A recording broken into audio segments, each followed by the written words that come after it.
Explotó, la señora salió volando.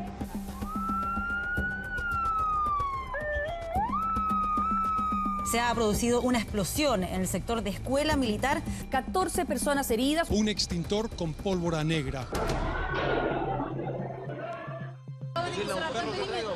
Efectivamente se ha cometido un acto terrorista. Este es uno de los actos más cobardes que hemos visto. 2 de los pacientes se encuentran graves. Amputación traumática. Son pacientes graves, un paciente una fractura expuesta. Y pensé que era un terremoto.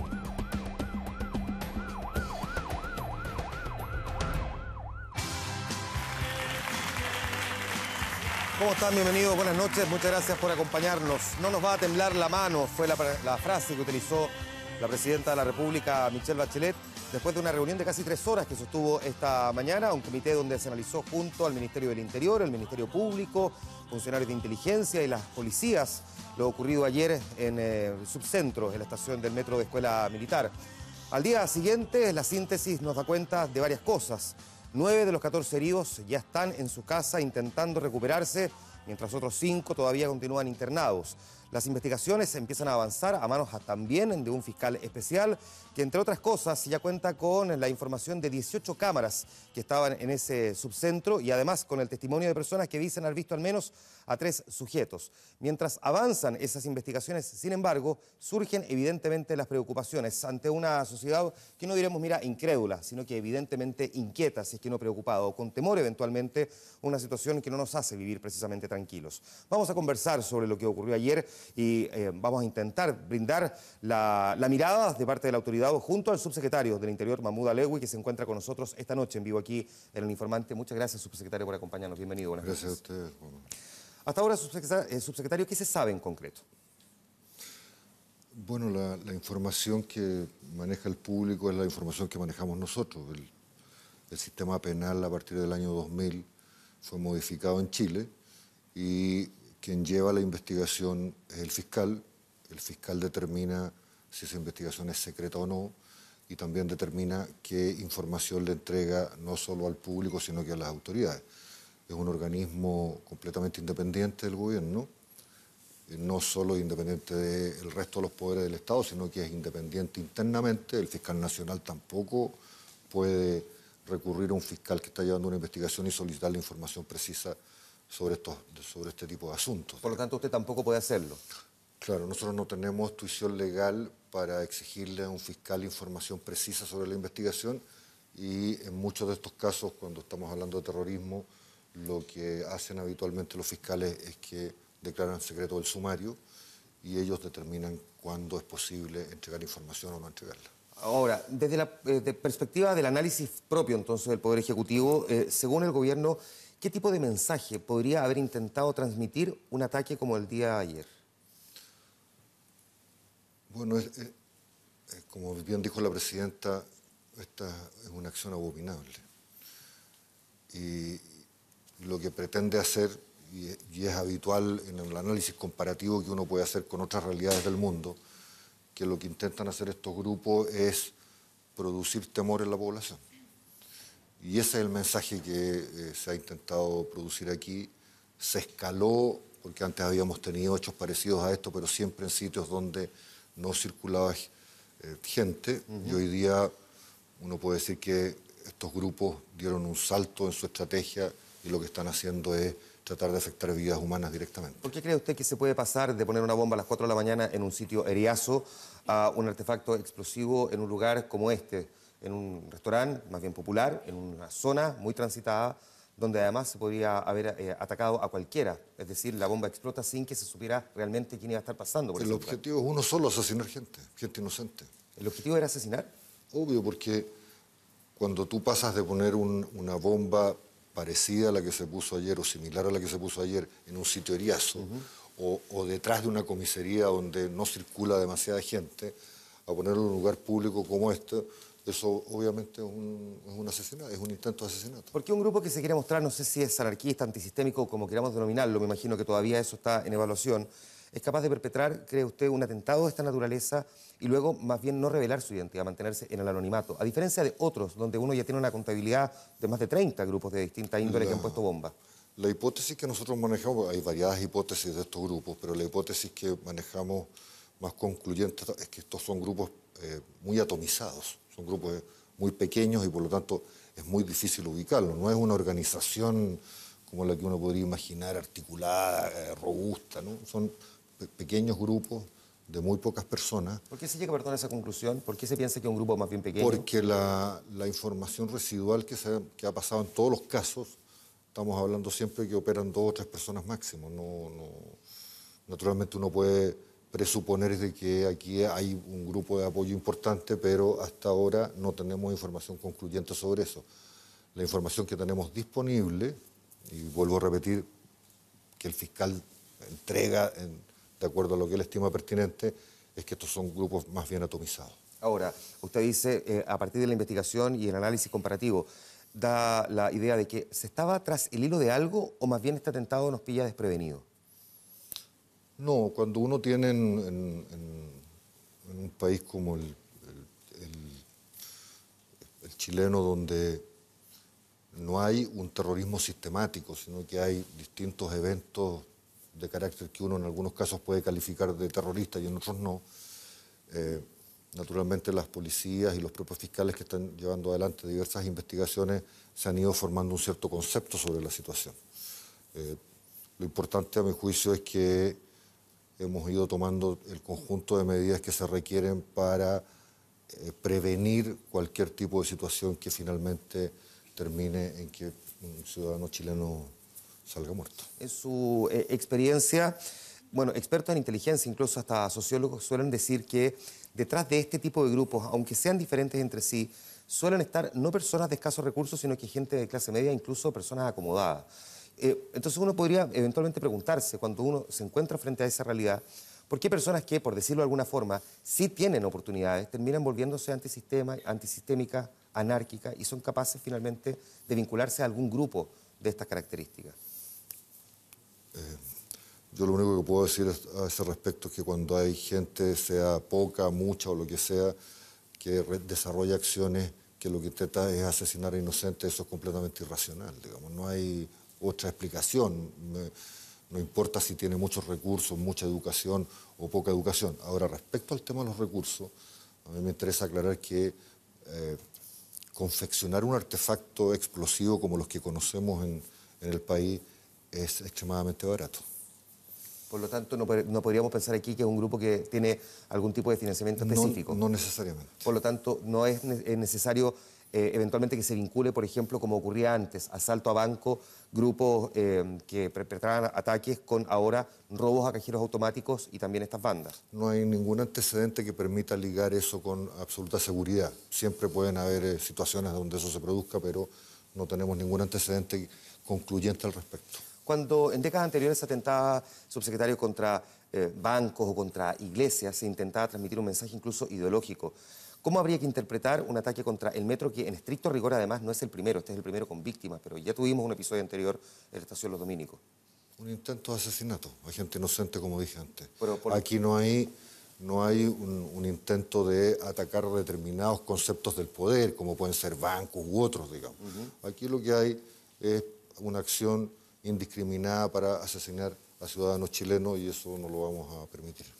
¿Cómo interpreta usted al día de hoy la existencia de la ley antiterrorista? Porque finalmente se termina por hacer mención, por primera vez además de forma maciza y contundente, de que este es, probablemente además por la evidencia contundente también, un ataque terrorista, pero al mismo tiempo se ha cuestionado la propia ley vigente en Chile, la ley antiterrorista. ¿Cuánto de esta ley hoy día vigente nos facilita la investigación en este caso o por el contrario la hace más compleja, más difícil? La legislación actual tiene un conjunto de vacíos que nosotros estamos analizando. De hecho, tenemos una comisión que lleva trabajando un buen tiempo para determinar el conjunto de los vacíos legales que existen en la ley. Voy a poner un ejemplo nomás. La ley actual indica que para procesar a un sujeto que comete este tipo de delitos se requiere demostrar su intencionalidad psicológica. Ustedes comprenden que es muy difícil demostrar eso en una investigación. No basta con que el inculpado diga no, yo no tenía ningún ánimo de hacer nada y punto, digamos. Entonces, esta ley tiene varios vacíos. Para no entrar en el detalle, lo voy a explicar en el caso de la ley de drogas. Digamos, en Chile existe una ley de drogas donde, por ejemplo, no está tipificado el delito de las drogas sintéticas. Entonces, cuando uno no tiene una tipificación exacta de un delito, lo que pasa en Chile, porque uno tiene que respetar la ley, las policías respetan la ley, los fiscales, los jueces, lo que solo podemos hacer es requisarle la droga y dejarlo libre, porque no está tipificado en la ley. En el caso de la ley antiterrorista sucede una cosa similar. Ahora, lo que yo quiero decir es que en general los países están obligados a revisar sus leyes a medida que el tiempo avanza, porque los delitos de los años 60, 70, 80 o 90 son totalmente distintos en muchos casos a los delitos que hoy día existen. En eso estamos hoy día precisamente con una comisión evaluando y revisando esta ley, pero este ataque ocurre con la actual legislación y por lo tanto la duda que le puede quedar a muchas personas entonces también frente al cuestionamiento que recibió esa ley es qué podría pasar si es que efectivamente se detienen a las personas que podrían ser sospechosas de haber participado de este ataque, bueno, bajo la lógica y bajo, digamos, el alero de esta ley. Nosotros, a raíz de esa misma constatación que tú haces, lo que hemos hecho es que hemos no solo solicitado al Ministerio Público un fiscal dedicado a esto exclusivamente, cosa que afortunadamente la Fiscalía accedió, porque podría no haberlo hecho, lo que hemos hecho es que hemos apoyado con personal de ambas policías, Carabineros e Investigaciones, en el campo operativo y en el campo de la inteligencia, cosa de poder construir el conjunto de pruebas que finalmente, a pesar de los vacíos que tiene la ley, podamos efectivamente condenarlo. ¿Cómo está funcionando hoy la Agencia Nacional de Inteligencia? ¿Está funcionando bien en su juicio? La Agencia Nacional de Inteligencia está funcionando de acuerdo a la normativa legal que la ley establece. ¿Y eso sería bien o mal? Es que ahí eso requiere una cierta interpretación. La ley de inteligencia en Chile se construyó en un minuto donde todavía había mucho recuerdo de lo que había pasado en el periodo anterior. Esto fue después de los 90. En el periodo previo a los 90, la visión que tenían el conjunto de actores sociales, políticos que existen en el país, tenía una cierta impresión de lo que había pasado y de cómo habían actuado los organismos de inteligencia. Entonces la ley fue extremadamente acotada. La Agencia Nacional de Inteligencia del país está obligada a funcionar de acuerdo a la ley. Esa ley que se construyó en su minuto fue una ley que tenía muchas restricciones por el recuerdo que había sobre el pasado. Y nosotros estamos tratando y vamos a hacer un esfuerzo a final de este mes de presentar un proyecto de ley que efectivamente actualice los organismos de inteligencia del país, en particular de la ANI. Subsecretario, el diputado Marcelo Chilin de su colectividad dijo hoy día que el atentado, yo lo voy a citar textual, se puede denominar como terrorista solo de manera coloquial, pero está por verse si lo es legalmente. ¿Comparte esa apreciación? Nosotros estamos preocupados de la seguridad de la gente en Chile. Vamos a usar todos los instrumentos legales a nuestra disposición para demostrar que este es un acto terrorista.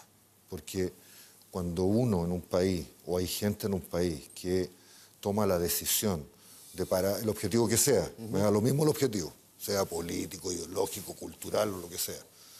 Cuando hay gente en un país que lo que hace es usar un artefacto explosivo para asesinar gente, eso no lo podemos permitir a pesar de las debilidades que tenga la ley. Ahora, y por eso que hemos reforzado todo el apoyo al Ministerio Público, eso incluye recursos, no solo recursos humanos, sino que también recursos materiales para que impidamos este tipo de hechos en el país, porque en Chile, los chilenos no merecemos vivir con miedo. Ya, precisamente, ya vamos a ir al tema del miedo un segundo más, pero a pesar de esto que usted describe, por otra parte el ministro del Interior ha dicho que Chile es un país que se puede visitar tranquilamente, sin embargo Estados Unidos, Canadá, Australia, Gran Bretaña, Bélgica, entre otros, son países que ya han empezado a alertar a sus turistas de los bombazos en Chile. ¿Es efectivamente un país tan seguro?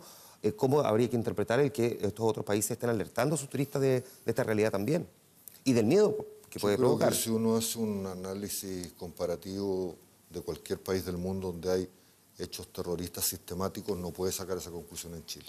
En Chile, efectivamente, han habido un conjunto de actos que uno puede calificar de terrorismo. En el caso nuestro lo hemos hecho en 3 casos, pero eso no es una actividad que hasta el día de hoy por lo menos sea sistemática, y nosotros vamos a trabajar para que no sea sistemática, porque no queremos estar en el club de los países donde la gente no tiene garantías y seguridad para vivir. ¿Cómo interpreta usted entonces que estos países hayan hecho esta alerta y cómo reacciona el gobierno frente a esta alerta que hacen esas naciones? Nosotros estamos a través de la Cancillería explicando con mucha precisión de qué tipo de actos terroristas estamos hablando, de cuántos han sucedido en el país de enero a la fecha, qué tipo de artefactos se han usado, porque aquí se habla siempre de bombas, pero hay artefactos que no son bombas, que son artefactos inflamables solamente, y pretendemos que con esa clarificación de los entornos donde se produjeron estos hechos, el tipo de gente afectada, la cantidad de gente afectada, hay muchos de estos artefactos que han sido detonados en sitios de heriazos, digamos. Entonces, estamos clarificando lo suficiente para demostrar que en Chile no hay una actividad terrorista sistemática hasta el día de hoy. Estamos a 3 días, además del 11 de septiembre. ¿Qué tan seguro debería sentirse el chileno? Precisamente en una fecha en la que suelen generarse también mayores desórdenes, pero además en medio de este contexto y de esta realidad. Yo, para no dar explicaciones genéricas, lo que puedo decir son las medidas que se han tomado para el 11 de septiembre. Primero, hemos tomado las medidas que habitualmente se toman en este caso, y dado los hechos que han acontecido en los días anteriores, lo que hemos hecho es hemos reforzado eso, ¿ya? Puedo decir, por ejemplo, que hemos tomado medidas donde el conjunto de los alcaldes de la región metropolitana y de las diversas comunas del país han ayudado mucho, como es despejar las calles de artefactos que pudiesen ser usados en estos días. Pues, hablo específicamente de neumáticos. De hecho, hay 13 comunas de Santiago que están incinerando estos neumáticos específicamente en Colina, entiendo. Y hemos identificado 13 puntos donde habitualmente se producen problemas conflictivos en la ciudad y hemos destinado una dotación de 1.656 carabineros a eso y 657 carabineros adicionales a puntos que nosotros consideramos sensibles para poder permitir la movilidad de la gente en estos días. Eso es lo que hemos estado haciendo. Mencionó la palabra miedo hace un momento y fue portada polémica por lo demás del diario La Segunda. Hoy retornó el miedo. ¿Volvió el miedo a Chile? Yo tengo la impresión de que los medios de comunicación en Chile son una parte extremadamente importante de la democracia. Creo que en situaciones complejas que viven los países, esta es una, como fue el terremoto en su minuto o el incendio del Paraíso, existe una responsabilidad mínima de los medios.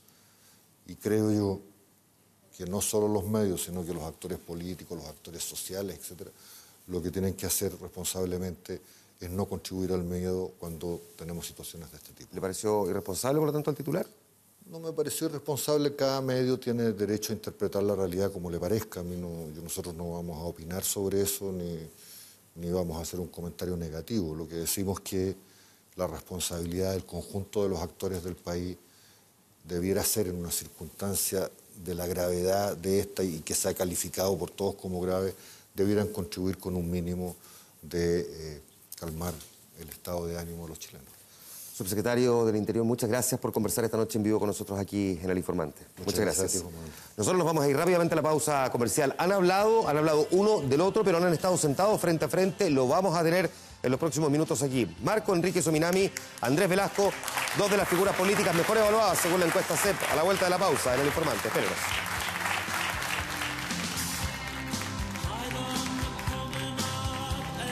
Marco Enrique Sominami. Transantiago se empujó, entre otros, por Andrés Velasco. Transantiago es un desastre. Andrés Velasco. Y me parece que hay candidatos que andan por ahí a quienes se les ve nerviosos. Poniendo el tema presidencial, no es esa la tarea de este momento. Frente a frente. Cuando leo a Ignacio Walker, a Mariana Elwin, bloquear la reforma, y cuando veo que Andrés Velasco se suma a este bloqueo, nosotros en eso somos explícitos. Sí a la nueva mayoría, no a la vieja concertación. A mí me resulta bien paradojal que Marco Enrique Sominami, que los descalificó, los despreció, los ninguneó, hoy día busca un acercamiento. La presidenta de Chile, hoy ella promueve una reforma tributaria. ¿Cómo me voy a restar de apoyar eso? A él le fue mal en su opción separatista. Estuvo a punto de perder el tercer lugar a manos de Franco Parisi. Bueno, entonces hoy día mendiga apoyo precisamente en aquellas personas que él hace un año se indicaba como exponentes de la mala política. Cara a cara. Que lo invito a primarias, primarias presidenciales y hay un super sistema electoral digno. Pregunto. Yo no voy a caer en lo de menos. Yo no voy a entrar hoy en una discusión que tiene su momento. Me gustaría que Andrés Velasco se comprometiera a primero que anda corriendo. Yo me inscribo ya. Creo que la ansiedad de Marcos en esta materia ya linda casi en lo patológico. Aquí y ahora. De nuevo, 3 veces que no ha podido venir a debates con nosotros. Va, ya nos veremos.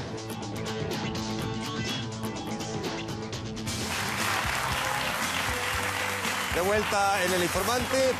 Son dos de las figuras políticas mejor evaluadas. De hecho, la encuesta CEP de agosto dice que detrás de la presidenta Bachelet, estas dos figuras, Marco Enrique Sominami y Andrés Velasco, aparecen como las figuras mejor evaluadas junto en esa encuesta a Carolina Toá e Isabel Allende. En la encuesta Plaza Pública Academ de septiembre, por ejemplo, se les menciona a ambos junto a Giorgio Jackson también como una tercera figura bien evaluada. En momentos en que se suele discutir sobre quiénes son los líderes políticos del momento y a pesar de que el gobierno no siquiera cumple 6 meses, inevitablemente se debate sobre posibilidades de candidaturas presidenciales o precandidaturas o primarias. Estas dos figuras que son conocidas, muy importantes además de la historia política reciente de nuestro país, están sentados esta noche frente a frente aquí en El Informante. Marco Enrique Sominami, muchas gracias por acompañarnos. Gracias. Gracias por la invitación. Muchas gracias por estar aquí. Bienvenido, buenas noches. A partir de lo que conversábamos recién con el subsecretario del Interior, aprovecho de preguntarle a ambos en relación a este atentado si habrían aplicado la ley antiterrorista. Comienzo contigo, Andrés. La ley antiterrorista tiene problemas, no es efectiva.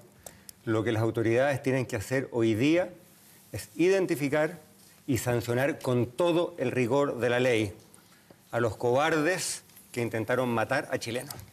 Pero hay algo más, porque ayer hubo 14 víctimas, pero en algún sentido todos los chilenos fuimos tocados, porque hay mucha gente hoy día que siente temor. Y lo que no debemos permitir es que ese temor nos divida. Yo creo que las autoridades tienen su papel que jugar, pero quienes estamos aquí, la gente que está en su casa también, todos podemos hacer algo. No permitir que el temor nos divida. Hemos visto gente haciendo declaraciones con calculadoras. Este no es el momento para sacar ventajas políticas chicas. Hay que decir con claridad, no al terrorismo y que el temor en Chile no nos divida. Marco Enrique Sominami, misma pregunta. ¿Habrías aplicado la ley antiterrorista?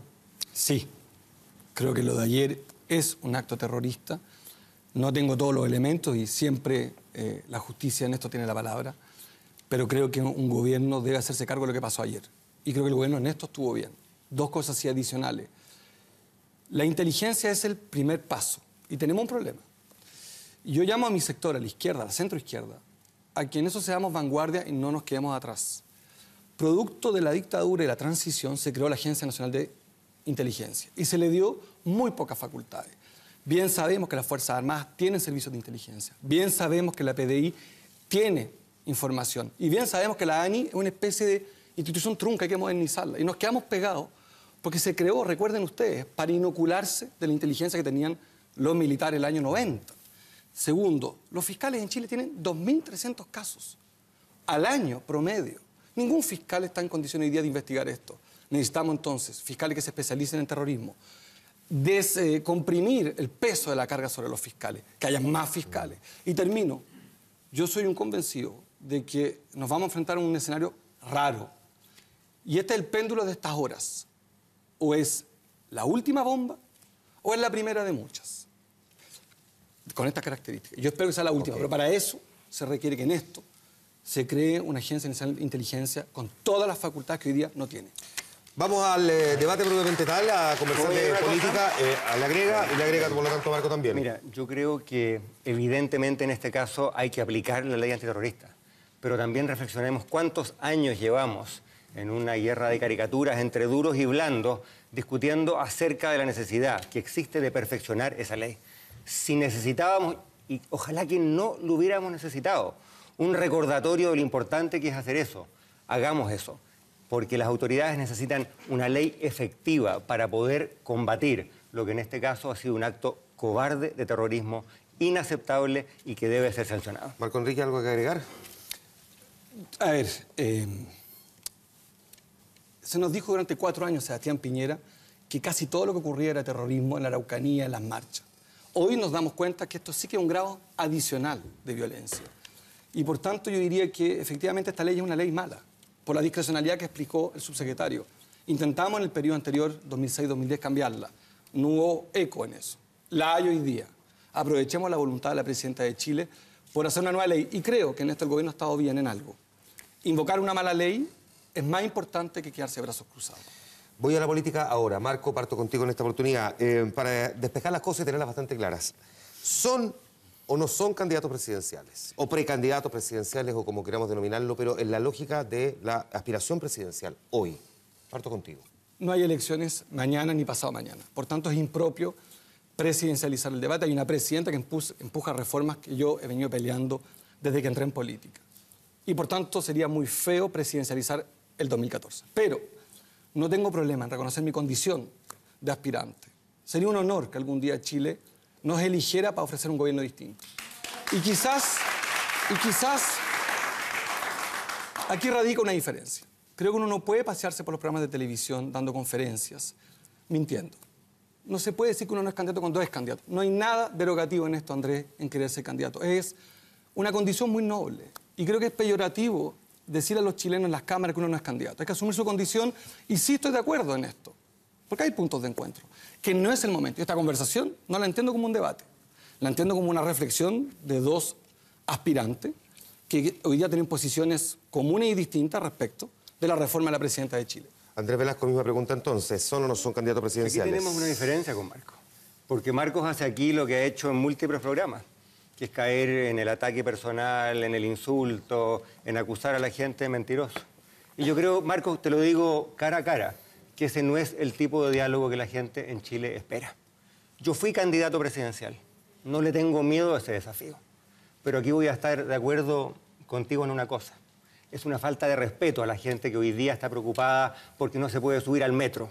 La gente que está preocupada porque sube el desempleo y la economía está lenta. La gente que está naturalmente preocupada porque hizo un esfuerzo tremendo para poner a su niño en un colegio particular subvencionado. Y por normas arbitrarias de la reforma el día de mañana quizás ese colegio cierre. Estar hoy día, y aquí estamos de acuerdo, Marcos, presidencializando ese debate, que es el que la gente tiene en su casa, en la oficina, en la calle, en mente, me parece extemporáneo. Ahora te quiero decir una cosa. Yo estoy aquí para participar en lo público. Fui ministro, he participado en todos los debates, espero seguir haciéndolo. He colaborado en la fundación de un movimiento ciudadano, pero con impacto político que se llama Fuerza Pública, y en esto vamos a seguir. Ahora te invito a que hagamos lo siguiente. Cuando llegue el momento de hablar de lo presidencial, vengamos aquí mismo, Juan Manuel, y tengamos ese debate. Parto contigo ahora entonces de vuelta, Andrés. Según la percepción propia, cómo te defines, y la percepción de cómo tú observas a Marco, ¿cuál de ustedes es más bien concertación y cuál nueva mayoría? La concertación ya no existe. Y no existe porque algunos de sus líderes no entendieron que había que cambiar, que había malas prácticas, que a la gente la tenían harta. Pero al mismo tiempo, si hablamos de futuro, como el otro día lo hizo Ricardo Lagos, un presidente a quien yo admiro profundamente. Pensemos en los 30, 40 y 50 años que vienen, cuando nos dijo Lagos. Te quiero decir lo siguiente, no se construye nada de la nada. Y si yo me pongo la mano en el corazón y invito a la gente que está en su casa a que hagamos lo mismo, no me cabe ninguna duda, que el Chile de hoy, el Chile que había acá al cabo de 20 años de gobiernos de la concertación, era un Chile más justo, imperfecto, en que hay mucha injusticia todavía, indudablemente, pero hemos avanzado. Un Chile con menos miedo, un Chile con menos trancas, con menos tabúes.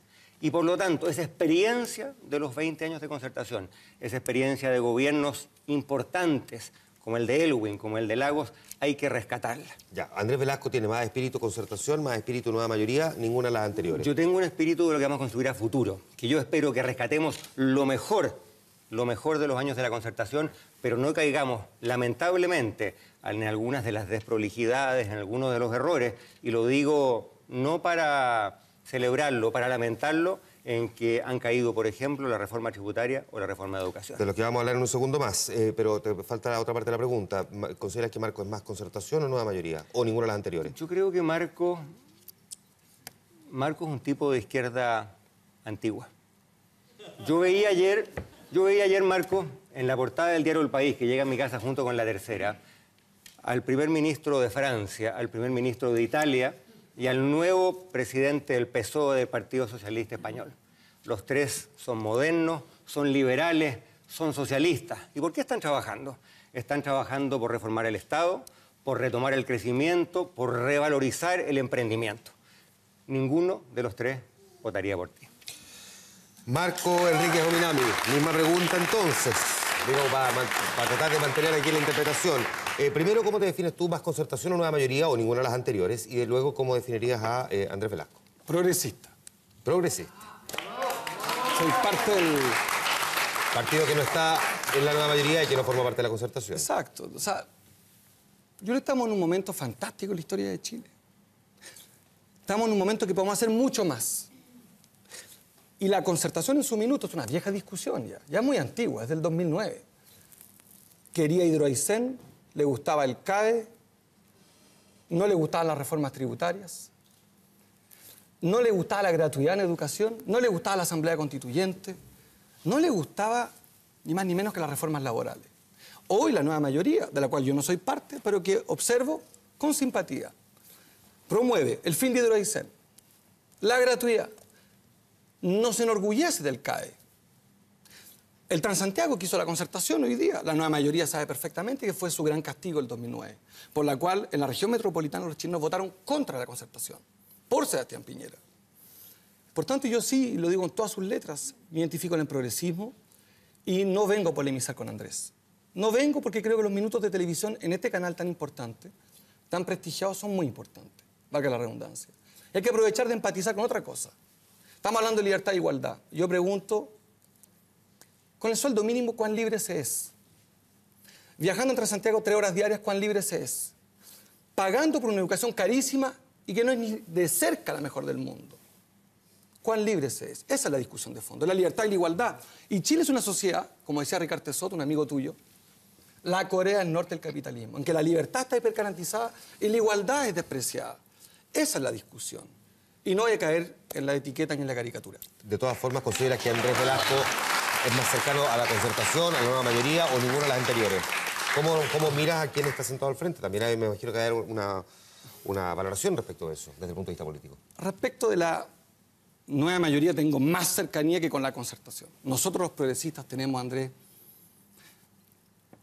una severa opinión de lo que se hizo en la concertación. Y rompimos y pagamos los costos de eso. No nos contradijimos en un momento esencial de la democracia, las elecciones. Y dijimos, vamos a ofrecer un camino a los chilenos. Y ese camino lo vamos a continuar, lo vamos a profundizar. Y si en la nueva mayoría quiere hablar de gratuidad, de fin de la selección de alumnos, ¿por qué no estar ahí? Yo creo que Andrés promovió la ley, yo voté contra. Él estuvo a favor de la selección de alumnos y yo en contra. Ese fue el proyecto de ley que se votó. Y ese voto no fue fácil. Y yo, de nuevo, mi problema no eres tú, Andrés. Mi problema son las fuerzas conservadoras para las cuales tú eres funcional. Es la derecha. Son los grandes empresarios. Son los que votan por ti. Son ellos los que votan por ti y los que quieren que nada avance. Y esa es mi invitación, Andrés, es que hoy día discutamos de cuán grandes deben ser las reformas. No solamente para qué, que es muy importante, sino cómo y cuándo. Yo creo que el cuándo es muy importante y el cómo. Hablemos de reformas entonces. Pero respecto de eso, Andrés, yo te pediría, Marco, una cosa. Otra más. Córtala con la misma cantinela, porque es una monserga. De nuevo, un ataque personal totalmente injustificado. Totalmente injustificado. Yo no solamente estoy en contra de la selección, lo dije como candidato en las primarias del año pasado. En este mismo canal hablamos del tema con Mauricio Bustamante sentado en esta misma mesa. Por lo tanto, lo que tú acabas de decir, Marco, es falso. Ahora, si vamos a hablar de reformas, lo que yo no quiero es lo que tu padrastro, Carlos Ominami, que está aquí presente, tampoco quiere. Padre. Yo no quiero que los colegios emblemáticos, los liceos emblemáticos, como el Instituto Nacional, donde estudió Carlos Ominami, se vean debilitados porque no se les permita aplicar pruebas de admisión. Entonces distingamos la selección arbitraria, la discriminación, el colegio particular subvencionado que le dice a un niño, tú no eres de aquí.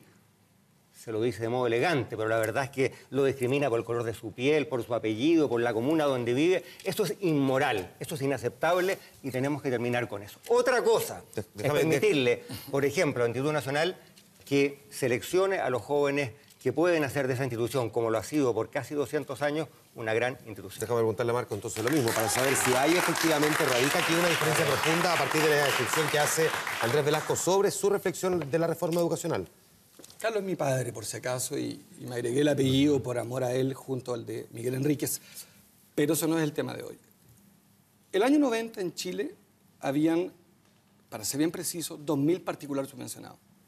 El año 2014 hay casi 6.000. Habían 6.000 liceos el año 90 y hay 5.000 y tanto el 2014. ¿Qué quiero decir con esto? Que los últimos 2 gobiernos han cerrado más de 500 liceos y se han abierto 4.000 particulares subvencionados. ¿Qué quiero decir con esto? Se privatizó la educación, se hizo más estrecho lo público, porque no se quiso defender lo público. Mi pasión, mi convicción, la nuestra, es que lo público sea más ancho, que haya más parques públicos, más transporte público. ¿Pero qué pasa en Chile? Aumenta el parque automotriz, aumenta los colegios privados, aumenta lo privado y se disminuye lo público. Yo creo que lo público es sinónimo de vivir juntos. Conocemos mucho a los consumidores, conocemos muy poco a los ciudadanos. Y lo que yo quisiera es que la condición de consumidor, que no es ninguna mala condición, fuese subordinada a la condición de ciudadano chileno. Y lo público se está estrechando, Andrés, sin parar. Y se ha hecho poco.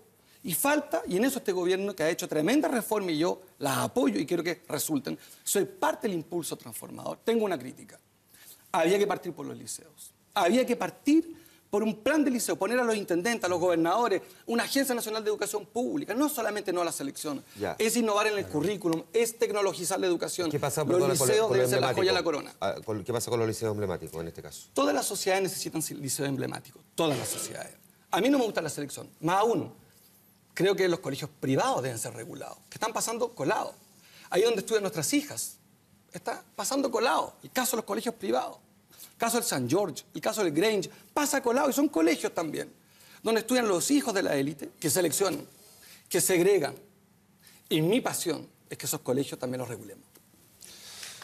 Reforma tributaria ahora, a propósito, ya que estamos hablando de las grandes reformas que mencionaban ustedes hace algunos minutos, y yo parto contigo en este caso, Marco. ¿Cuánto más profunda te hubiese parecido a ti que era necesario hacer la reforma tributaria? Nosotros proponíamos 5 puntos del PIB. ¿Por qué no era una arbitrariedad? Era porque estábamos en condiciones de ir más lejos. Creemos que en el cobre y en el royalty se puede hacer algo más. Creemos que en los sistemas financieros había un impuesto interesante, lo que se llama el impuesto a la riqueza, a los activos financieros. Existía un margen en el gasto militar. Este es un tema también. Lo que Chile pone a disposición de las Fuerzas Armadas en armamento es muy jodido. No porque sea malo, hay que tener Fuerzas Armadas, pero un país que está en paz no puede gastar 10 veces más en compra de armas que en cultura. Y esa es una dificultad. Yo creo que la reforma tributaria se va a quedar corta, por un conjunto de razones, pero también esa reforma tributaria nos hace eco de los recursos naturales. Eso tiene que ver con un modelo de desarrollo. Chile puede, de manera razonable, gradual, moderada, recaudar más. Proponíamos 13.500 millones de dólares, porque en educación, en salud, en pensiones, en cultura y en obras públicas, créanme que con los 8.200 hoy día, tal cual está, no se puede. Si además agrego los deberes del fisco chileno, se nos va a hacer muy difícil cumplir con todas esas promesas. Andrés Velasco, la misma pregunta entonces. ¿Hubiese hecho primero una reforma más profunda que la que ya está en curso debatiéndose en el Congreso 1? ¿Y cuál habría sido desde Voy a ir a eso, pero primero déjame añadir una palabra sobre la educación. Yo, al igual que Marcos, y no me cabe ninguna duda, al igual que toda la gente que está en la casa escuchándonos, quiero una educación pública mejor, de calidad. Lo que no quiero es el tipo de insulto que el ministro de Educación le ha proferido a los papás y a las mamás que tienen a sus hijos en la educación particular subvencionada, diciendo que son unos arribistas que están ahí porque quieren tener compañeritos de pelo rubio de ojitos azules. Porque la verdad es que hay muchos papás y mamás que querrían poner a sus niños en la escuela o en el liceo, pero entienden, y lo digo con dolor, que no les da las oportunidades que esos niños quieren y que por lo tanto los han llevado a la educación particular subvencionada. Y quitarle los patines, cortarle las piernas, tironearlos, no es lo que esas familias merecen. Entonces, mejor educación pública, Marcos, claro que sí, pero con un abanico de oportunidades que lamentablemente en la reforma que Nicolás Izaguirre planteó no están garantizadas. Vamos a la reforma tributaria. Más profunda de la que se presentó. Más profunda, más amigable. Hoy día en Chile la economía está lenta y hay muchas familias que están preocupadas porque el papá o la mamá puede perder el empleo. Y eso algo tiene que ver, no es el único factor, con un debate agrio que hemos tenido y con un diseño inicial de la reforma tributaria que fue equivocada. Lo digo con toda claridad, a Chile le hacía falta una alza de impuestos, por varias razones. Primero, porque Sebastián Piñera nos dejó un déficit estructural de 1 punto del PIB, aproximadamente 3.000 millones de dólares al año. Segundo, porque no hay ningún diseño de ningún experto en educación que diga que el costo de la reforma educacional es menos de 1,5 puntos o 2 puntos del PIB, es decir, podrían ser 5 o 6.000 millones de dólares al año. Y por lo tanto, ¿había que subir los impuestos? Sí. Uno de los principios que uno aprende como ministro de Hacienda es: a más gastos permanentes, más ingresos permanentes. ¿Cuál es el problema? Que yo creo, y lamentablemente en el diseño del gobierno esto no estaba garantizado, que se puede conciliar la mayor recaudación con ahorro, crecimiento, inversión y empleo. Ya. Pero antes de que continúes, Andrés, que mi pregunta apuntaba a otra cosa. Primero, si habías hecho una reforma más profunda en términos de la recaudación. Ya podemos entrar ahora al detalle. La cifra es muy sencilla. Yo hablé de recaudar 6.500 millones de dólares en la campaña de las primarias hace un año. Y esta reforma está recaudando 8.000... Espera recaudar 8.000. Espera recaudar 8.000, un poquito más, 8.200. Perfecto. Por lo tanto, menos y no más, comparativamente a esta reforma. La diferencia es pequeña. La diferencia fundamental no es en recaudación. Depende de la cuenta de corriente de quién. No. Yo creo que el problema central aquí no está en unos pesos más, unos pesos menos. El problema central está en que si la economía no crece y los papás y las mamás de las familias de clase media pierden su empleo, al final se va a recaudar menos. Y eso es precisamente lo que hay que evitar. Hay un punto aquí que no mencionaste, Marco, y lo señala Andrés, que efectivamente una reforma de estas características, y además de la manera en que se ha estado discutiendo, pudo haber tenido un impacto, no necesariamente de forma exclusiva, pero sí un impacto en la desaceleración económica. Creo que hay factores coyunturales para la desaceleración y factores estructurales. Pero yo quisiera sí decir algo que es importante en honor a la verdad. En la ley que ustedes promovieron, se promovía legalizar la selección. Pero en ese periodo se cerraron 245 liceos. Cuando uno dice que defiende lo público hay que pelearse por los liceos. Los liceos necesitan mucha convicción política y eso no ha habido. La desaceleración, para volver al foco de la pregunta, tiene estos dos elementos. Y a mí me parece que es evidente que hay un problema político, de confianza. La reforma tributaria ha tenido malos voceros, pero es muy importante que se apruebe, la misma que no se quiso hacer en el gobierno de Michelle Bachelet en el 2006. Hoy se quiere promover, y me parece a mí que el gran empresariado, buena parte de la derecha, Andrés y buena parte de la DC, están bloqueando reformas que hay que apoyar, en vez de ponerle palo en la rueda. Hay que primero decir que es muy importante que se apruebe. Y después, efectivamente, hay un problema con las pymes. Ese protocolo de acuerdo hecho de mala manera tenía elementos buenos. Mira lo difícil de discutir de esto. Había un problema con las pymes. Había un problema con esas pymes que hoy día se reparten apenas el 16% de las ventas. Y son 834.000. Y 1.200 megaempresas se llevan el 70% de las ventas. La reforma tributaria tiene que hacerse cargo de eso. Esta reforma, imperfecta, hay que apoyarla. A mí me habría gustado otra reforma. Pero soy institucional. Soy respetuoso de la voz de los chilenos. Y ustedes optaron por esta reforma tributaria. Y yo creo que este es un primer paso. Y no voy a hacer nada para dificultar. Haré todo para mejorarla, pero nada para bloquear reformas por las que yo creo que la hacen bien a Chile. Voy a volver a la política en unos segundos, pero en este punto, Juan Manuel. Marco, tercera vez, córtala con la cantinela. Afirmaciones que no tienen nada que ver con la realidad. La ley aprobada el año 2008 prohíbe la selección hasta sexto básico. Y la pregunta que yo haría hoy es por qué en esta reforma no se hace nada para garantizar que esa norma, que hoy día es ley, se cumple. Porque el dato básico, y mucha gente que nos está mirando en su casa lo sabe, es que hay niños que van y postulan y los discriminan. La ley no se cumple. Y por lo tanto, antes de subir el umbral a cuarto medio, cosa que yo respaldo y apoyo, garanticémosle a esos niños y a esas niñas que no sean discriminados como hoy día lo son.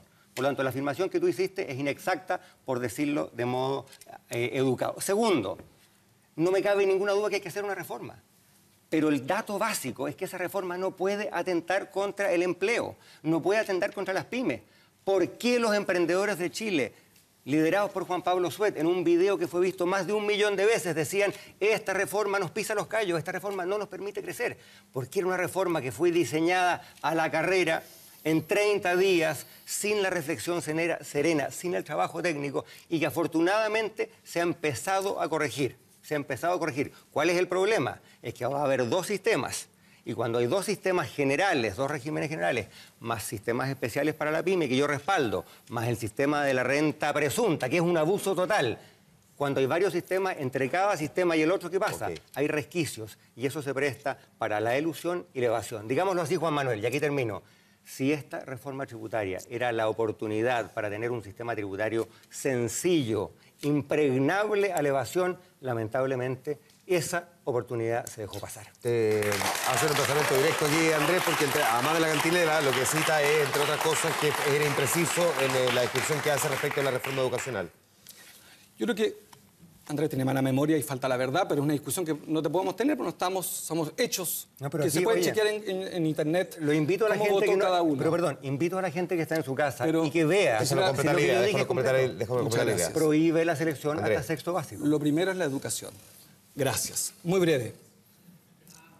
Yo creo que, y esta quizás es la gran diferencia con el movimiento de Andrés y con lo que él representa, y me parece a mí, porque hay elementos comunes, a él le gusta pelear, pero decirte algo. Bienvenido al matrimonio igualitario, es muy importante que te hayas sumado.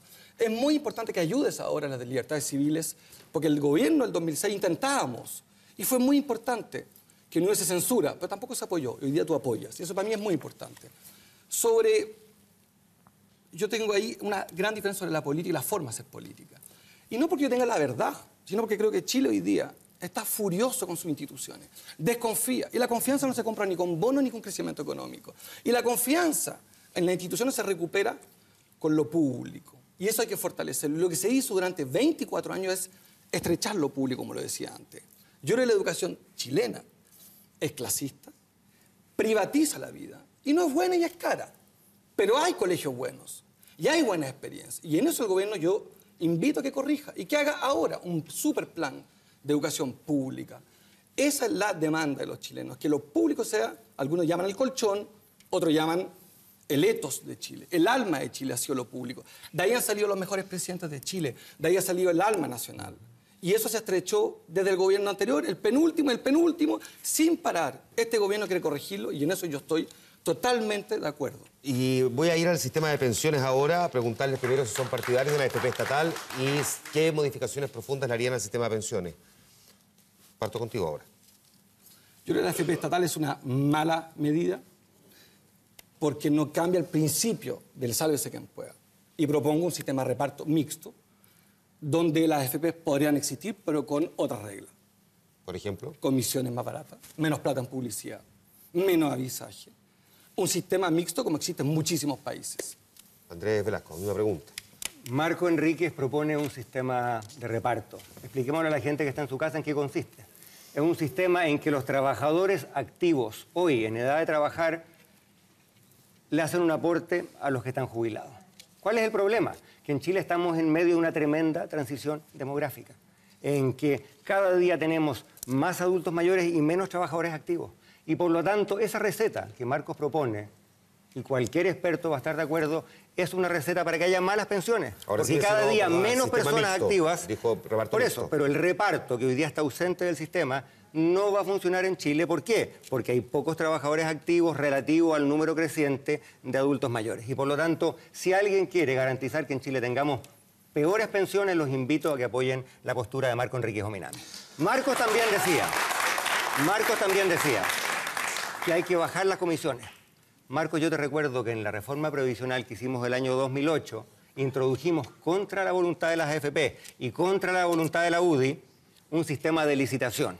Y eso significa que para los afiliados jóvenes que han entrado al sistema del 2008 a la fecha, las comisiones han caído a la tercera o a la cuarta parte de lo que eran. Y por lo tanto, hay un sistema vigente, eso lo implantamos el 2008. ¿Cuál es el problema de fondo? Dame un segundo para que complete la idea. Andrés, tú no tienes el monopolio de la experiencia. Tú parece que tienes el monopolio de la experimentación. Marco. Cuando se hizo el Transantiago, tú eras el ministro de Hacienda. Lo promoviste y lo empujaste. Y quisiste escuchar expertos y no escuchaste a la calle. No le preguntaste al alcalde de Recoleta si el Transantiago podía doblar ahí. Y yo creo que es muy venenoso tu comentario. Decirle a alguien que propone un sistema justo de pensiones, que está en la web que puedes estudiar y leer en vez de insultar. Es muy venenoso tú reclamarte como el experto. Ser experto en finanzas, no te llevó a tomar una buena decisión en Transantiago. Te equivocaste. Y en eso te equivocaste 2 veces. Porque tú en el 2001 escrito un paper sobre el Transantiago, en que proponías vías segregadas y lo echaste a andar igual. Te importaron más las multas que las personas. Te importaron más las multas y tu prestigio que el drama económico hoy día del Estado de financiar con 10.000 millones de dólares un transporte público para congelar tarifas. Ese Transantiago es obra tuya. Y no has tenido una vez la autocrítica de decir qué hicimos mal y qué tenemos que hacer bien. Y me vas a decir que faltará la verdad. Yo te quiero decir que Michelle Bachelet, Belisario Velasco y muchos sienten hoy día que faltó tener coraje y no escucharte, haber interrumpido la aplicación de ese sistema de transporte que es caro, fracasado y humillante para los chilenos. Una vez más, ¿cuál es la política que hace Marco Enrique Ominami? La misma cantinela.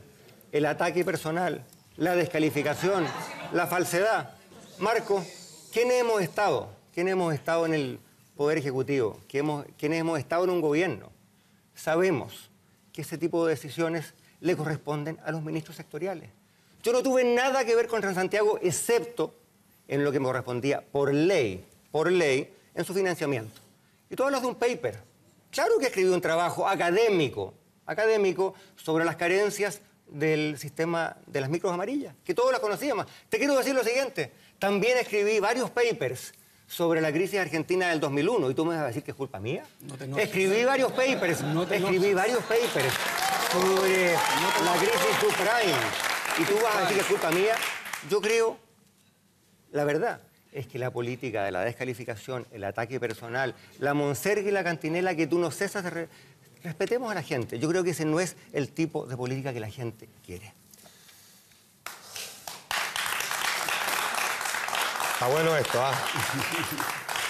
Ya, a propósito, ya lo han mencionado ambos, ¿cuál es la relación que tienen, voy a partir contigo, Andrés, con la presidenta Michelle Bachelet al día de hoy? Soy un ciudadano, participé en una primaria con ella, perdí, voté por ella, en las cosas que hace bien, la apoyo con entusiasmo. Allí donde el gobierno se ha equivocado, por ejemplo, un diseño equivocado inicial de reforma tributaria, en la metáfora de los patines del ministro Izaguirre, digo las cosas con claridad.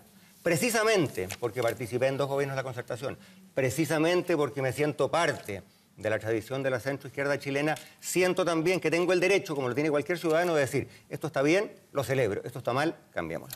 Marco Enrique Ominami, ¿qué relación tiene con la presidenta Bachelet al día de hoy? Tengo un encuentro con ella hoy día en las causas. Estamos juntos en la gratuidad como horizonte, la sociedad de derechos, no hacer competir a los niños por un recurso. Estoy con ella en la reforma tributaria, por insuficiente que sea. Estoy con ella en un conjunto de cosas.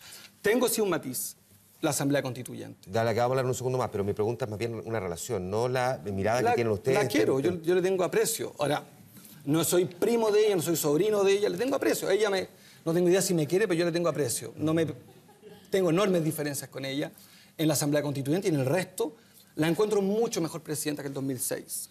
La veo decidida. En la entrevista al Mercurio ella dice algo muy importante. Dice que no va a abandonar la convicción que ella tiene. Chile ha tenido mucha responsabilidad, poca convicción en su clase política. Los políticos son expertos en decir que todo es difícil. Y por supuesto que todo es difícil. Y que todo hay que hacerlo bien, por supuesto. Lo difícil es tener una convicción y empujarla. Lo difícil es atreverse a pasar por la tempestad para convencer a los papás de los particulares subvencionados que al final del día lo que queremos es que gasten menos y tengan mejor educación y buena calidad. Pero eso es un tránsito complejo. Si la presidenta afloja ahora, va a haber una gran frustración. Y la gente se va a seguir enojando. Marco, tú consideraste en algún momento, dijiste o trataste a Andrés Velasco de un gran bloqueador.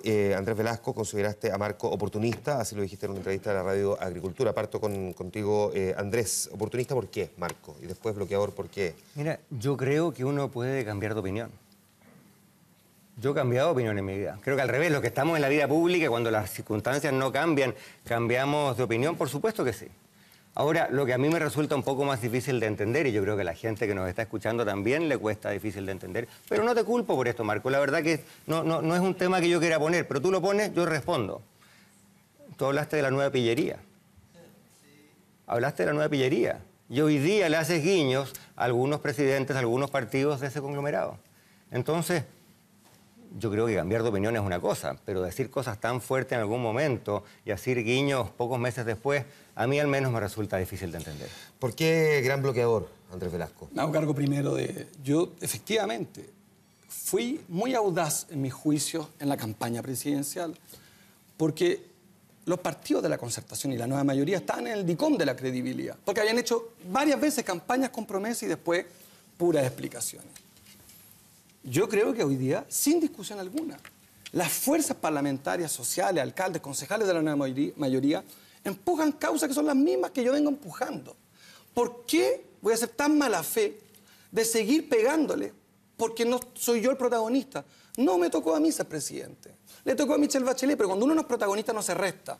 Y voy a apoyar las causas desde un lugar distinto que me sienta cómodo, el progresismo. Sobre el bloqueador, yo siento que cuando uno ha hecho campaña por alguien, vota por alguien, dice que esa mujer era la mujer más importante para Chile, vas a primarias con ellas, pierdes. Y en abril de este año, a un mes de asumir, ¿te parece que las reformas no son perfectas? Por supuesto, nunca lo son, pero que son mal planteadas y en realidad te pones del lado del gran empresariado, que le incomoda esta reforma tributaria, digámoslo. Te incomoda a ti como le incomoda a Santa Cruz, el presidente de los grandes empresarios. Te incomoda la reforma educacional como le incomoda a algunos sostenedores que tienen 40 colegios, donde ellos tienen 40 colegios, no porque les guste la educación, porque cuando tú tienes 40 colegios y al final del día tenías hasta hace 5 años atrás una Copec y un sex shop, tu tema no eran los niños, era el lucro. Y yo creo que el lucro es nefasto en algún lugar de la vida, al menos en la educación, en el aula. Los niños no son un bien de consumo. Andrés Velasco. Yo en esta libretita que tengo aquí llevo la contabilidad. 6º ataque personal. 6º. Yo tengo una pastilla. Oye, los grandes bloqueadores. Marco, esas son etiquetas odiosas. Hablemos del contenido de las reformas. Yo, por supuesto, que al igual que Michelle Bachelet, persona a quien respeto y admiro... ¿Te das cuenta que me dijiste oportunista? Pero perdón, no me interrumpa. ¿Te escuchas a ti Yo mismo? te escuché, escúchame tú a mí. Encantado. Yo voté por Michelle Bachelet, por supuesto. Es una persona a quien admiro, a quien respeto. Estoy orgullosa de haber sido ministro de su gobierno. Pero no me digan que la gente votó porque se prohibiera el arriendo para los particulares subvencionados. No me digan que la gente votó para inventar una chambonada que se llama renta atribuida que estaba en la reforma tributaria. La gente votó porque Michelle Bachelet es una persona admirable y respetable y querida, sin duda. Y segundo, porque hay un anhelo de cambio. Yo también quiero cambio, pero quiero cambios bien hechos, Marco. Esa es la diferencia que nosotros tenemos. Yo creo que Chile, en este momento, con la economía más lenta, con el mundo incierto, con mucha gente que teme por su trabajo, este no es el momento de seguir experimentando. Hagamos cambios, pero hagamos cambios bien hechos, conversados, escuchémonos. A mí lo que me irrita y me indigna son las personas, no estoy hablando de ti, pero algunos presidentes de partidos que llegan y dicen, yo me las sé todas. Esta es la verdad. Usted o vota por esto o es un tal por cual. ¿Quién? Alguien puede tener... Pero así como para hacer una idea, más o menos, ¿quién? Los que, por ejemplo, inventaron las metáforas de la maquinaria pesada, la retroexcavadora... Jaime Quintana, el PP. Claro.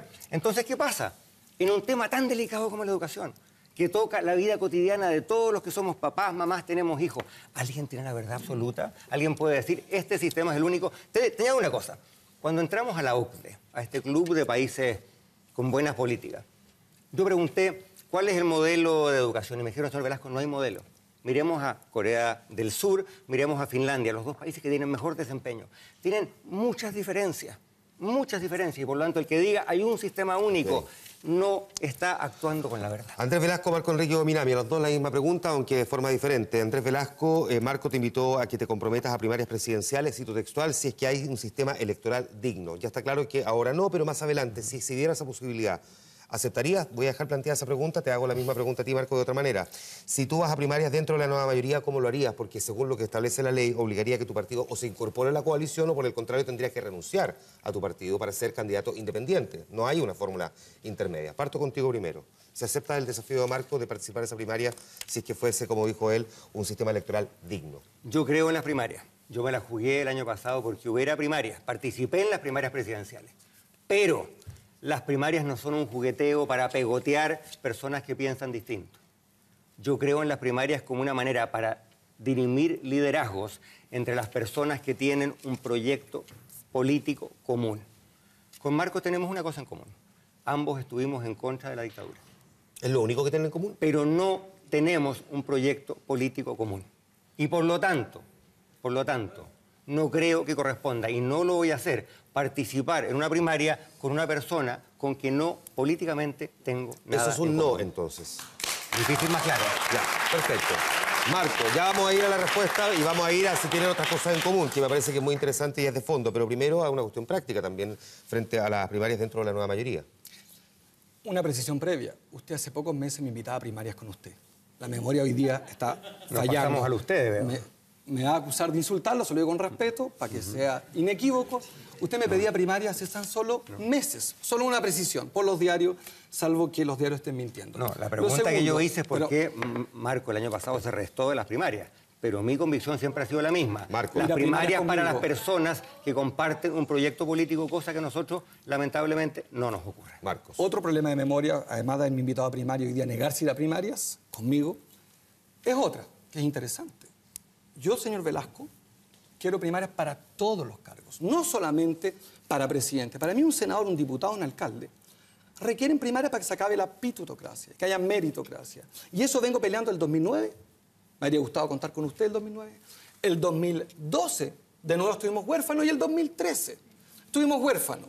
Y el 2017 le respondo precisando que este programa es sobre las reformas, sobre las causas, y no sobre elecciones. Si hay primarias para todos los cargos, no nos restaremos de una gran primaria a la centroizquierda, en que vamos a concurrir con la Asamblea Constituyente, que está huérfana, con la gratuidad en la educación, con una sociedad de derecho, con un modelo de desarrollo que recupera la competitividad, que desde el 2007 al día de hoy hemos bajado 7 espacios, 7 lugares en la competitividad. Chile es un país menos competitivo después de 2 gobiernos. Si la nueva mayoría, perdón, te invitara a una primaria digna como tú la describes, y vuelvo a la pregunta inicial, ¿qué pasa contigo? Porque o el partido es parte de la nueva mayoría o dejas de ser militante de este partido para ser candidato independiente. No hay otra forma para participar en esa primaria. Mire, el pacto nuestro del 2009 se llamaba Nueva Mayoría. El 2013 ellos se pusieron Nueva Mayoría. Defendemos más o menos mismas causas por las que votó Andrés Velasco, entre paréntesis. No se vuelva a enojar, pero usted votó por las mismas causas que yo venía peleando el 2009. Esas causas van a estar pendientes muchas de ellas. Bachelet no va a alcanzar a avanzar en muchas de ellas. Yo espero, junto a mucha gente, y junto a Andrés también, y a su gente, desde la centroizquierda, una gran primaria para empujar la profundización del proceso. Pero, ya llegaremos a un acuerdo sobre la base del respeto. Nosotros hoy día nuestra prioridad no es esta. Es con los humanistas construir una tercera fuerza. Ojalá podamos reencontrarnos con los ecologistas, con los independientes, con los críticos, los no tan críticos, construir una fuerza distinta. Y con la nueva mayoría, con sus bases, con sus parlamentarios, ya estamos conversando. Pero sobre causas, no sobre cupos. Vamos a mirar un poquitito cuáles son los electorados que ustedes sienten o ustedes tienen claro, más bien que participaron. Dame un segundo, Andrés, dame un segundo, Andrés, dame un segundo, por favor. Además, tengo pendiente otro tema que quedó planteado aquí. Si solamente tienen en común el hecho de que se hayan opuesto a la dictadura, hay otras cosas también en común. Me voy a ir a la pausa comercial, vuelvo de inmediato aquí al informante en este diálogo en vivo. Marco Enrique Ominami, Andrés Velasco.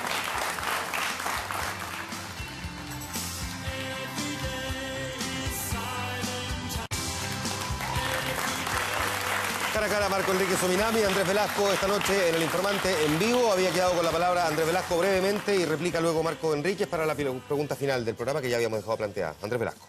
Mira, yo sospecho que para el rating es mejor que estemos en desacuerdo en todo, pero yo quiero subrayar un acuerdo.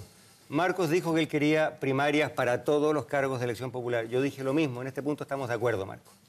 Ahora, tenemos un desacuerdo en un tema que tú planteaste 2 veces y que tú no has tocado, la Asamblea Constituyente. Yo creo que en Chile hay que hacer cambios políticos profundos. Me gusta la idea de una constitución, por ejemplo, para que finalmente repartamos el poder político a las regiones, para que reconozcamos que Chile es un país en el que conviven muchas culturas, por ejemplo, entre otros temas. Sin embargo, yo no quiero una constitución hecha por un mecanismo extrainstitucional.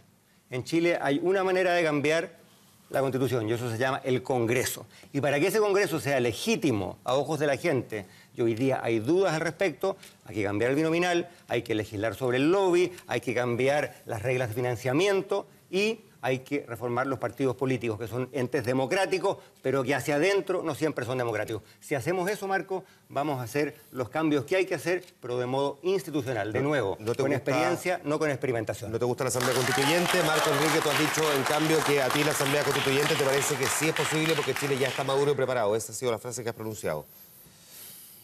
Esta constitución es mala por dos razones, porque es de Pinochet y lamento no escuchar a Andrés comprometiéndose con una nueva constitución vía Asamblea Constituyente para derrotar esa constitución. La Asamblea Constituyente tiene muchos colores. Un camino es el plebiscito y el Congreso Constituyente. Hay varios colores. La caricatura que se hace es injusta. Segundo, es mala porque además no es neutra. Es profundamente reaccionaria. Excluye a los mapuches, Andrés. Esta constitución excluye al pueblo mapuche. No reconoce el mapudungún como lengua. Es una constitución que excluye a los Rapanui, excluye al Estado del sector eléctrico por la vía constitucional. Somete al Estado después del mercado en áreas fundamentales de la vida. Educación, salud, jubilación, electricidad, sectores clave de la estrategia de Chile. La energía. Tercero, es una constitución además lejana, es de los abogados, de los expertos. Ningún compatriota, ningún taxista colectivero ha leído esa constitución, no la conocen porque no es de ellos. En otros países donde tú viviste y en otros donde yo viví exiliado, la Constitución es la carta más querida. La República tiene ese texto que los pueblos arman. Los chilenos no queremos nuestra Constitución. Entonces, la confianza, la paz, pasa por un proceso constituyente. Proponemos nosotros un plebiscito con varias preguntas, como se hizo en muchos países, Colombia, entre otros, Estados Unidos, Francia, Brasil, Argentina, muchos países, con colores distintos, y un proceso que nos permita fijar nuestras reglas. Termino. Yo sí tengo algo en común contigo, y no estoy tan enojado como tú. Y lo digo genuinamente y con alegría. Y no te me vuelvas a decir que esto te parece una agresión. Yo creo que es muy importante que el mundo liberal reflote, porque el mundo liberal está muy apagado. Y yo me siento profundamente libertario en el matrimonio igualitario, en el derecho de las mujeres a decidir sobre su cuerpo, en un conjunto de materias en que Chile no quiso avanzar. Y por tanto, al final del día, en eso créeme que no es nada menor. Estamos de acuerdo. Tiene que haber más carga de derechos civiles. No solamente el derecho al agua, a comer, está el derecho también a vivir nuestro amor como queramos, sin problemas de discriminación del Estado. Como se va el tiempo y es obvio que Andrés Velasco va a querer replicar parte de lo que has dicho, voy a pedirles que por favor primero me respondan esta pregunta y luego se agregan al final lo que tengan que decir. Pero les pido que al menos en esta parte... sean disciplinados. Sean disciplinados porque es la parte final ya. Y dado que ya han marcado la diferencia... Lo seremos. Ya han marcado la diferencia, les pregunto entonces si... uno de los dos, si tú fueras presidente, misma pregunta que es para ti, si tú fueras presidente, ¿invitarías a Marco a tu gabinete? A mí Marcos me cae bien. Pero uno no a mí me cae bien. Me cae bien, supongo. Pero, espérate, pero no lo invitaría al gabinete. Por una razón muy sencilla. Por la misma razón por la cual no voy a concurrir a primarias con Marcos. Porque los gabinetes y las primarias son de gente que tiene un proyecto político común. Yo celebro, Marcos, que los dos estemos de acuerdo en el matrimonio igualitario. Yo celebro que los dos queramos primarias para todos los cargos de elección popular. Pero hay otras cosas que nos separan. Yo no creo en la Asamblea Constituyente. Marcos hablaba de una reforma laboral. Tú has hablado de una reforma laboral que es básicamente una reforma laboral para el millón de personas que están hoy día en la CUT, institución a la que yo valoro. Pero hay 7 millones de chilenos que no están en la CUT. Yo quiero una reforma laboral para ellos. Yo quiero una reforma laboral para esos 700.000 jóvenes nini que ni trabajan ni estudian. Para esas mujeres que querrían salir a trabajar pero las discriminan, no tienen con quién dejar los niños. Tenemos diferencias fundamentales y por eso, Marco, encantado de tomarme una chela, encantado de conversar, pero no te voy a invitar al gabinete. Fuera presidente, Marco, ¿invitarías a Andrés Velasco a tu gabinete? Después de las primarias, cuando estemos juntos en una gran primaria, estoy seguro que Andrés concurrirá con sus conocimientos en algún área en que esa coalición nueva que crearemos, que le dará prosperidad a Chile, no para 2, 3 ni 4 gobiernos, para 100 años, un gobierno que reoriente el rumbo, que le cambie el rumbo a Chile. Estoy seguro que Andrés no se va a restar de la necesidad de fortalecer una nueva coalición progresista. No creo que Andrés sea de derecha, creo que es funcional a la derecha, pero él ha dicho, y lo valoro, que él se queda en la centroizquierda, y es muy importante lo que has dicho, y yo lo valoro mucho, que no cruces, no te equivoques. La derecha empresarial, esa derecha que no quiere cambio, te está utilizando hoy día. Es esa derecha la que goza cuando tú dices que Bachelet se equivoca. Es esa derecha que goza cuando boicoteas la reforma. Es muy importante que ayudes a la reforma. Y yo espero, y lo repito, contar contigo, Andrés. Contar contigo en la gran primaria que va a hacer que Chile le ofrezca por fin al país una verdadera mayoría ciudadana que hace tanto falta en Chile. Ya, en la primaria, pero ¿lo invitaría al gabinete? Es que hay una... Yo no quiero seguir polemizando, pero Andrés me invitó a primaria hace pocos meses. Yo me llamaba, hasta que yo me equivoqué, Marco Antonio Enrique Minami. Mi ruta era 1346389-4. Hace 8 meses el mismo hoy día. Hace 8 meses Andrés encontraba que era importante que yo estuviera en primaria. Hace tan solo 8 meses para ti era fundamental que yo fuera a primaria. No logro entender por qué este miedo a la competencia de parte Andrés, que tuvo el coraje de competir con Bachelet, al igual que yo, y que hoy día no quiere competir. No lo logro entender, pero falta mucho tiempo. Ya lo podremos convencer de que se sume a esta gran mayoría ciudadana, y ojalá con la nueva mayoría, ojalá con el Partido Humanista, y ojalá con los críticos. Pero igual no me respondiste la pregunta. Sistema, claro, sí. Que en las primarias juntos haremos un gran gobierno. Ya, ok. O sea, no. Lo de... Una frase, la última frase para cada uno. Lo de las primarias no es efectivo, pero no me quiero quedar pegado en eso. Una cosa, esto de funcional a la derecha, de nuevo etiquetas odiosas. En Chile hay buenos y malos empresarios, y los que abusan deben ser sancionados con todo el rigor de la ley. Pero hay buenos empresarios, hay emprendedores, hay gente que da empleo, que genera riqueza. Y lo que yo creo que hoy día está pasando en Chile es precisamente que estamos empezando a sufrir las consecuencias de ese lenguaje agresivo, del no valorar el emprendimiento, del no valorar el empleo. Yo espero, y no quiero polemizar, yo espero que ojalá haya acuerdo, así como hubo un acuerdo en lo tributario. La cosmética fue fea, no tenía para qué ser en el living de un exministro, pero hay que llegar a acuerdos, porque Chile lo que necesita es buenas políticas públicas sin que nadie pretenda tener la verdad absoluta, y eso se logra conversando, dialogando. La última frase de Marco Aurelio. Muy breve. Yo creo que no se trata de vivir mejor, se trata de vivir mejor juntos. Y en Chile nos estamos desencontrando sobre materias muy importantes. Y la democracia no es solamente electoral, Andrés. La democracia es deliberar colectivamente. Y este acto democrático ojalá se multiplique, porque en televisión chilena hay muy pocos debates como estos sobre reformas, sobre causas. Hoy día no se trata de ganar un voto, Andrés. No se trata de hacerse el más enojado, el más serio, el más experto. Se trata de que la gente hoy día trate de comprender mejor cuáles son las reformas que están en juego, porque hay mucha confusión. Y ojalá este debate haya ayudado a que Andrés y yo hayamos esclarecido para qué son las reformas y nuestras posiciones. Gracias a TVN y a ustedes por este debate. Y muchas gracias a ustedes dos por haber aceptado estar esta noche conversando en vivo aquí con nosotros en el Informante. Muchas gracias a ustedes por habernos acompañado esta noche también en nuestra sintonía. Nos juntamos mañana en Vía Pública por el canal 24 Horas. Que esté muy bien. Gracias. Buenas noches.